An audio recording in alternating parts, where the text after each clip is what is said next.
Hi there and welcome to Raising Resilient Children. I'm Rachelle and I'm the founder of Fusion, and we provide mindset and strategy coaching, counselling and hypnotherapy, and we work with a lot of parents who are looking to help their children and support their children, specifically in the areas of their self-confidence, their self-esteem and resilience training.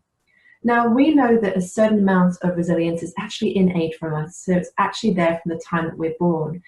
But the circumstances that we experience in life can affect the amount of confidence, the amount of resilience that we gather in time. So with this particular video, I want to share with you just some top line strategies that you can utilize at home with your family and with your child. Now, I'm just going to share my screen with you. Hopefully you can see that.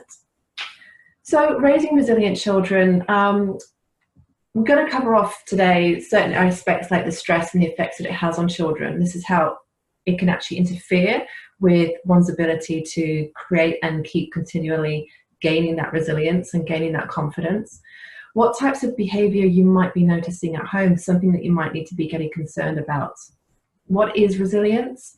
And then we're going to cover off some strategies that you can actually utilize at home with your children. So one of the strongest factors for success is self-belief. Now, we know that from the ages of about 0 till 7, we form most of our beliefs in our life. So the most that we're mostly influenced back in that time by our parents and those closest around us, so our peers and our parents. And we form those deep-seated beliefs that actually go on to create our values in life and the way in which we think and feel and believe. So depending on how a child is being spoken to in those times, they're going to be creating their set of beliefs around what they're hearing, the language that they're hearing, and how their parents are speaking to them. So things like this, particularly in this image here, you can see a lot of kids that might just run up to the ball and just kick it and just have the give it a go attitude. But then some other children might just sit back for a little bit and just have a little bit of lack of confidence about whether or not they're going to kick the ball. Specifically in this image, that boy looks a little bit frightened. And this is what happens to us in childhood. But if we don't know how to nurture those feelings and those emotions, then that's when we tend to have a lack of resilience or lack of self-esteem or lack of confidence. So this video is going to show you some techniques and some strategies to help guide you and your children through to build that. So I just want to talk about some of the causes of stress. Now, some of them are common. They've certainly common in today's society. A lot of families are suffering some form of hardship. And maybe, I don't know, maybe the parents are divorcing or separating. That's going to cause some stress for the child. Maybe there's some health issues within the family. Maybe one of the parents is having to be a full-time carer, but that can cause stressful situations in and around the family environment that can have an effect on the child too. Friendships. Now, what type of friendships are your children having at school or even when they're younger? So this is when we start to form our own identity and we start to sort of get a sense of the world of who we are and where we fit in and belong. So they can have lasting impacts on us. And as children get older, the schooling environment, when we start entering the exams ages, and also perhaps some bullying at school. So the school environment can create a lot of stressful factors around that too. And one other thing here I'd like to mention is social media. Social media is quite a big one now. We're seeing that younger children are now being more exposed to technical devices, electrical devices, and specifically social media that is having a detrimental effect on the younger generation. So that's something worth considering. So the types of behavior you might be seeing now, it's fair to say that some children behave and respond very differently to others, and some might be more extreme than others. But these are just a few examples of the types of things that you might see. Now, quite often we'll see a regression in their behavior, and that means that they might be sort of stepping backwards with something that's happening with them. For example, if your child has been dry at nighttime for many, many months or many, many years, they might start experiencing some bedwetting examples, and possibly out of proportion or not age appropriate behavior. So throwing some sort of tantrums that they don't normally do. What else? There's also loss of appetite. So maybe they gain an appetite or loss of appetite. Quite often we can see, all too worryingly, a loss of appetite, but sometimes we see emotional eating as well. The children are just one way or the other, not eating enough or they're eating too much. Perhaps you're getting calls from the school. Maybe you've noticed that their grades have started to drop, and maybe there's some concern from the teachers. So that's also worth considering as well.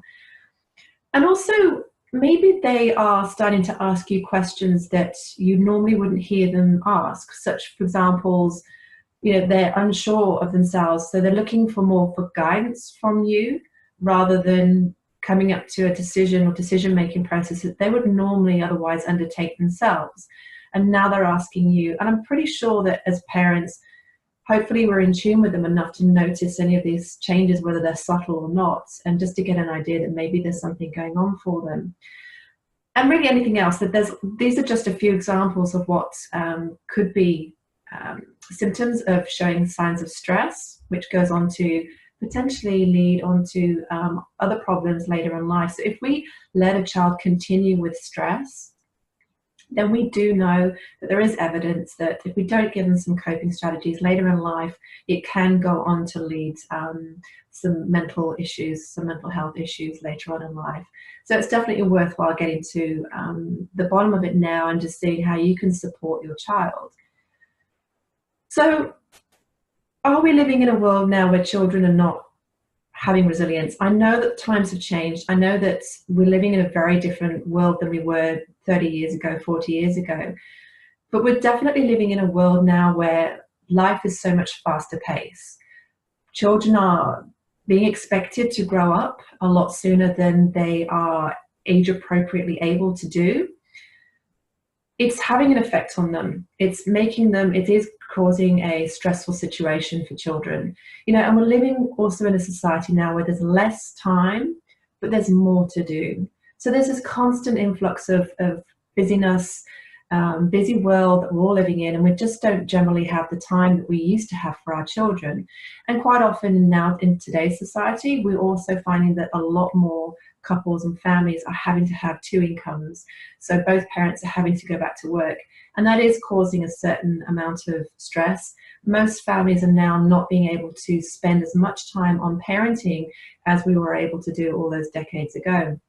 This can have a follow-on effect onto the children, because the all-important factor that our children need from us is our time, and this is critically needed to help raise strong and resilient children. So what is resilience? Resilience is the ability to bounce back following a disappointment or adverse event. A child with good resilience generally has good social and emotional competencies, and this usually means that they're able to name their emotion, show you their emotion, and talk about their emotion. And when they can do that, they're showing good problem-solving capabilities, and they're generally making good decisions. But if they're not, if they're struggling to associate with what they're feeling, struggling to put into words for how they're feeling, and finding any sort of resourceful solutions to it, then generally a child will struggle with some form of resilience or self-esteem issues. Resilience is also linked to our self-worth. So those times, those interactions that we had with our parents, and the times that our children are going to interact with us, layer upon layer upon layer, will cause them to feel valued, will create them to feel worthy, and it creates a sense of confidence, and it gives them the fact that they're feeling listened to and they're feeling heard. So resilience is something that develops through a dynamic process. This is the interactions that we have and the relationships that we have in our lives. It is something that exists on a spectrum. You can have a little amount of resilience to a lot of amount of resilience. And it's something that can change over time. So maybe you were really bold and confident as a child, but maybe you've just had a lot of life's challenges that's been thrown at you. And over time, if you haven't found a way to resolve those traumas or anything that you've experienced in a healthy way, then it can start to have an effect on your resilience and your self-esteem and your confidence. Something that may look different in different settings. So a child may appear more confident and happy at home, but at school they may actually have a different persona. Than the teacher might say to you, oh, he's very shy, he's very quiet, and you know that that's not how they are at home. So different settings for different people can have a different effect. So resilience is not something that a child, it's not something they have or they don't have. We're all born with an innate sense amount of resilience. It's not about how many skills and whether or not they're capable. Everybody's capable to learn a certain amount of resilience. It isn't a fixed character trait. We are able to grow, but if we have a fixed mindset, which I'll go on to talk about shortly, then it's very difficult to be able to grow and have that resilience and have that confidence. It isn't freedom from negative emotions. It's very important that we as human beings, and especially our children, do get to experience things like sadness or anger and frustration, because it is our job to help them get through those emotions so that they can actually find the solutions to whatever it is that they're experiencing at that time. So it isn't freedom from negative emotions, but what we want to do is we want to help them move through them and pass through them quickly so that they can find the solution for themselves.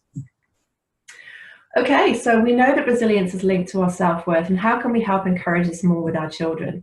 So the first one here is be present with them. So when our children are wanting to engage with us, if they've just come home from school and they want to tell us a story, or maybe they've got something going on at school, something about their friendships, quite often we can be in our own little world and we've got things to do. And so quite often we might have a conversation with them, and we might be busy unpacking the shopping, or we might be cooking dinner, or we might be doing some things for ourselves.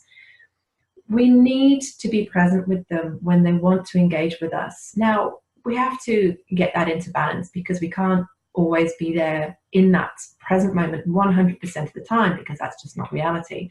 But we do need to be there for them more often than not. So when we do this, we need to be present. By being present, we need to engage with them. So we need to engage with them verbally and non-verbally. So non-verbally would be giving them eye contact. It would be stopping what you're doing and getting down to their level. Maybe sit down with them at the table or on the sofa and actually have that one-to-one contact, have that one-to-one conversation and using eye contact. And another thing you want to do is perhaps put away any electrical devices, any distractions, turn off the TV, switch off your laptop, put away your phone, so there's no distractions, and just have that time with them. So the other thing as well is, which is very connected to being present with them. Now, giving our children our time is the same as giving them our love. Now, if we're using a lot of wording, a lot of language with regards to we haven't got time, or look, I'm busy right now, we're actually implying to them that they're not important to us. And if they hear that language a lot, they will over time believe that whatever it is that you're doing is more important to them. So whenever a child does want to come up and engage with us, it is a call out to you.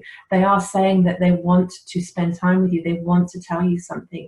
Everything that happens in a child's world can sometimes be just so wonderful, so miraculous, and such a miracle to them, and they want to share these things with us. And yes, they're not always at appropriate timing, but if we can just use our communication with them, show them that we're present with them, turn to them, engage with them, turn off our distractions, and be with them and give them our time, then they will feel that connection with us. They will feel that love. They will feel that they're being heard and that they're being valued. Now, one of the things that when they do start talking to you, if they are coming across talking to you about a problem that they want to share or something like that, it's really important not to jump in and offer solutions. It's a really good way to get them to find their own problem solving.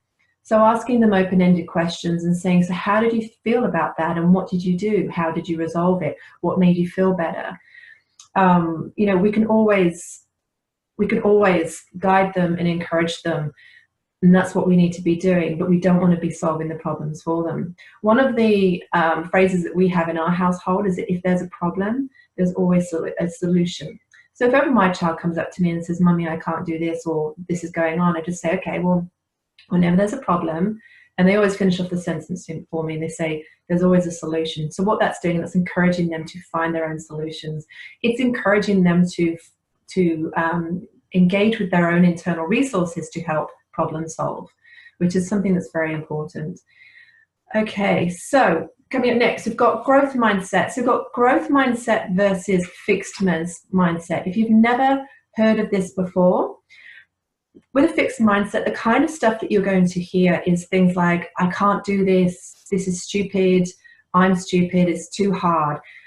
That type of negative talk. Now, when they talk like that, they're actually implying that they don't see another way out. There is no other solution other than the fact it's a dead end, it's too hard, and then the door's shut down. And you see it quite often with children.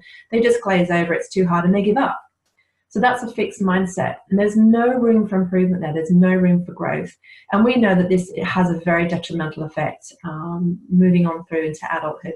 So it's really important to really encourage a growth mindset. Now, with a growth mindset, the type of things that you're going to be hearing is that if they've tried something and it hasn't worked, I don't know, maybe they've done a race at school and they came in third or fourth or fifth or even last, the mindset you want to hear them say is, "Mummy, I didn't win my race. What can I do to improve so next time I can get a better result?"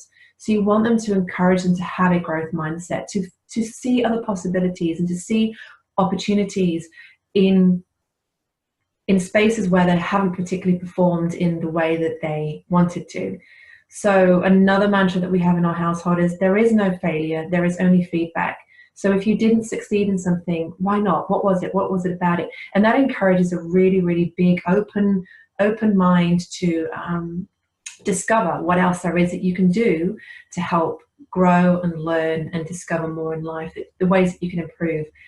And it really, really helps with their resilience. It's giving them the tools to find other methods to get around a particular problem that they've got. Something else that I want to mention here about mindset is, it seems very innocuous, and the language that we use and how we speak to our children is very critical to how they perceive themselves and how they perceive the world. So, for example, if a young child comes running up to you with a picture or a painting that they've done, and you can just tell that they're so pleased with it, they're so proud of it, that you look at it and you go, "Wow, that is amazing. You are so good. Look at this drawing. You're so smart. You're so clever." And then you give them a big hug and it's just amazing. And that has such a wonderful feel-good factor. But on the big scale of things, it's okay to do that sometimes, but on a big scale of things, if we continually praise our children when they come to us in that regard, they're seeking external acceptance, or they're seeking external reward for something that they've done.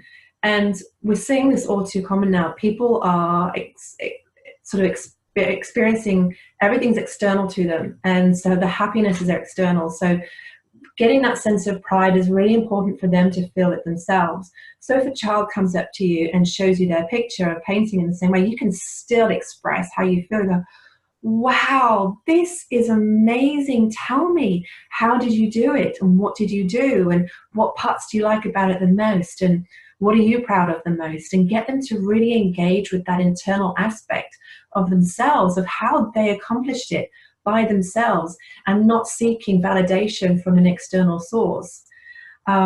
So when a child's doing their homework, say, later in life, it's a bit more tricky, it's a bit tougher. If they're struggling with a homework and you work with them, you support them and you guide them through it. At the end of it, you say, "Hey, did you see how far you've come? Did you see where you started? You stuck with it, you were determined, you pushed through. I know it was tough, but you did it." So getting them to acknowledge their struggles, their challenges, but acknowledging that they did it. They did it by sticking with it, rather than just going, "Well done, see, you're smart. I knew you could do it." It's really not offering much room for growth. I know it seems innocuous, but it's very important, the language that we use with our children and how they see themselves, specifically with their own mindset and their self-talk.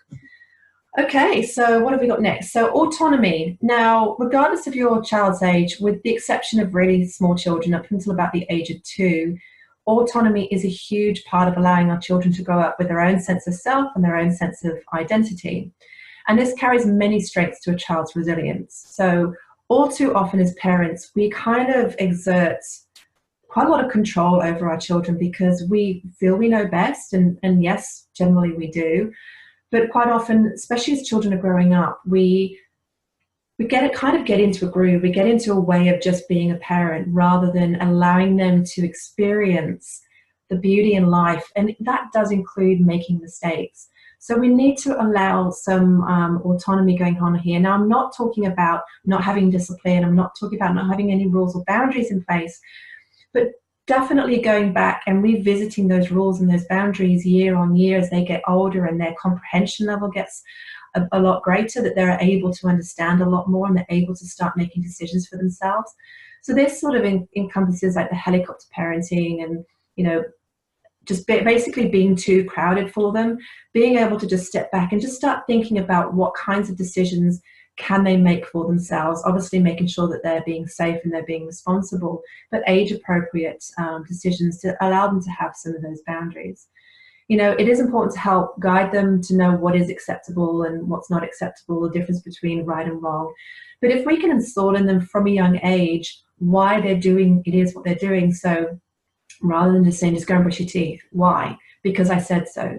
You know, installing them, it's really important to look after your teeth, because when you get older, you only get one set of teeth and you want to be able to chew those sweeties when you're older and you've got the teeth to do it. However you want to describe it to them age appropriately, but give them an explanation about why they're doing it. Now, really young children, they're not going to get it and they're not going to get it. But if you're consistent with it over the years, you're consistent with the way in which you educate them and you talk to them and you engage with them, they will get it. By the time they're sort of 6, 7, and 8, they'll start having an understanding and a certain level of responsibility as to what they need to be doing for themselves. And this really does encourage them to have their own sense of self-worth and sense of self-identity, which is all important for building their resilience.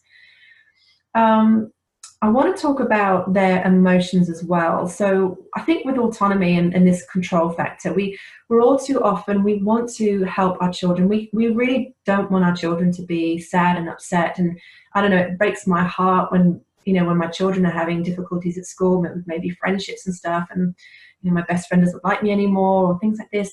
We just want to make everything better. And, you know, we often we see children crying and getting upset. Oh, they're there, it's okay, don't cry. Those, again, very innocuous words, but it's okay for them to cry. It's okay for our children to feel these emotions, good and bad, because they're all part of making up their identity. It's all allowing them to express their emotions. When they're upset in that moment, it might seem very silly to us that they're crying over spilt milk, whatever it is, but to them, it's very, very real. So we really need to acknowledge those feelings and the emotions that they're having, allow them to experience those feelings, allow them to experience the sadness or the hurt and the anger, and allow them to move through it, and helping them, encourage them to move through it. So asking them about how they're feeling. So if they're in a moment of anger, not in the moment, because they'll be too angry, but when they calm down, say, so how did that feel? Where was the anger? Was it in your chest? Was it in your stomach? Was it in your hands?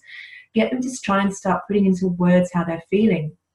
That way they can start articulating much better as they grow up, as they move through, it's certainly into adolescence.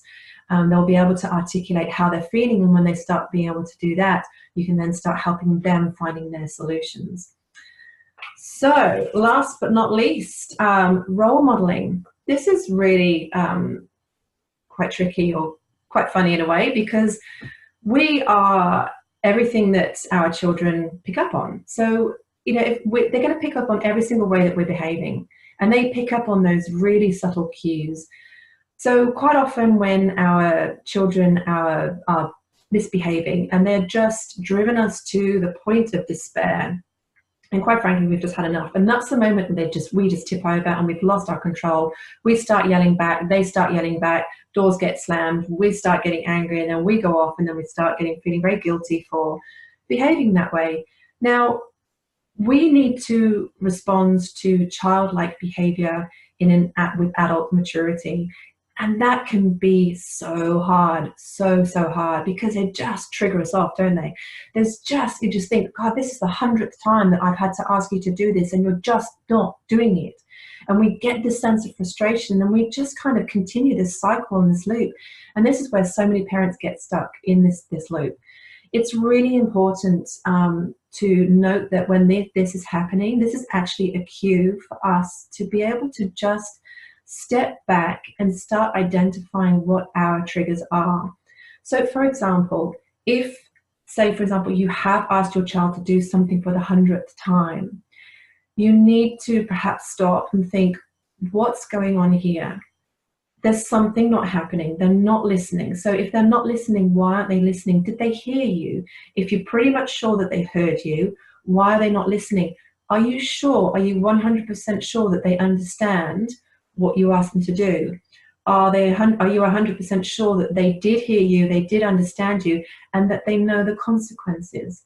Now, if we are consistent in our behavior and the way that we communicate and get in tune with and connect with our children, if we're consistent with it, it's not going to happen in the first 24 hours, 2 weeks, or 3 months. It will start happening the more we do it, but we need to remain consistent. So if we're getting triggered, these are things that we need to be looking at. Quite often, our children are a big reflection of ourselves. So if they're triggering us, sometimes it's just things that we need to perhaps have a look at within ourselves, maybe a bit of reflecting going on and just identifying if there's something that we need to be looking at as well. But saying that, outside of any diagnosed mental disorders, if your child continues to disobey and be disobedient, and be defiant, then quite often, more often than not, that behavior is generally born out of some sort of unfulfilled need that's been met. And all I can say is when you really get back down to this deep connection with your child and you start building that rapport, you start building that relationship on a much, much deeper level, you'll probably find that this behavior will stop. There are many, many tools and tips to help guide parents do that with children. So I suggest if you are struggling with that to look into that a little bit more. So how we respond, how are we responding to our children is very important. So what are you being like as a role model? How do you respond to your stresses in your life and your challenges? And quite often, more often than not, we will see that our children have reflected that same behavior. So the framework for building children's resilience, as we've covered here, encourage your child to talk about their feelings, engage with them, make them feel safe and make them feel very secure. And it's okay to talk about these feelings.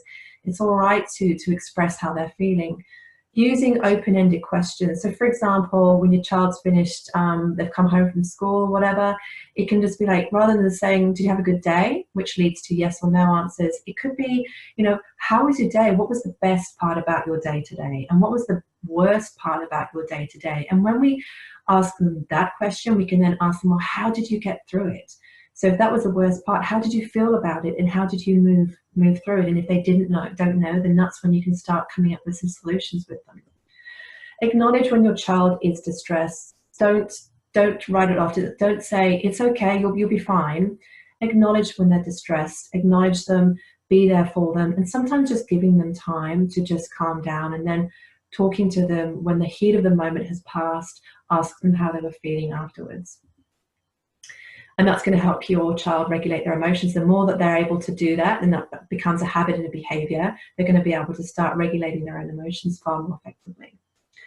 So, creating opportunities for their personal challenge. So all these tips that I've given you, giving them this have-a-go attitude, this growth mindset, is really going to set them up with really good, strong resilience and definitely self-confidence. Let them experience everyday adversity and help guide them through any adversity or any challenges that they are having. If you are a helicopter parenting, perhaps if you could just step back a little bit and just see if there's any areas of more of autonomy that you can help them with, and just perhaps give them some more responsibility. That might help.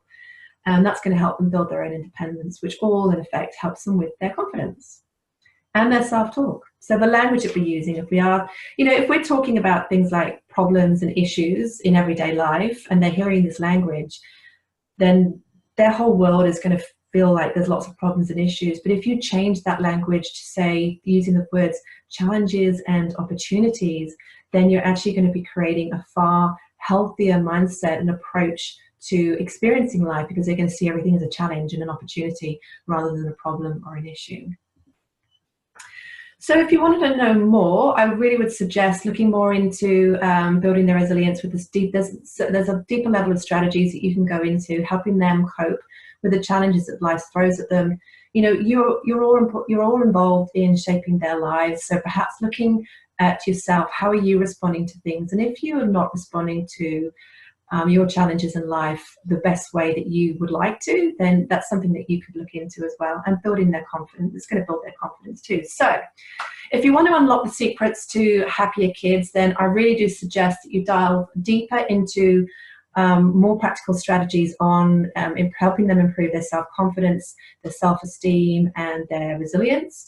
You know, helping them cope with stressful situations and helping them learning some more strategies for those situations by perhaps learning them yourself. And you can get step-by-step guidance that's going to help you to help your child. And as I've mentioned before, learning about the importance of language for effective parenting and child development is all very important. So I am offering some free strategy session calls. So there's my number. Feel free to give me a call. And I really hope you found that this video has been useful to you and helpful to you. And I will look forward to producing another series in this on self-esteem shortly. Hope you've enjoyed that. Thank you very much for listening. Bye-bye.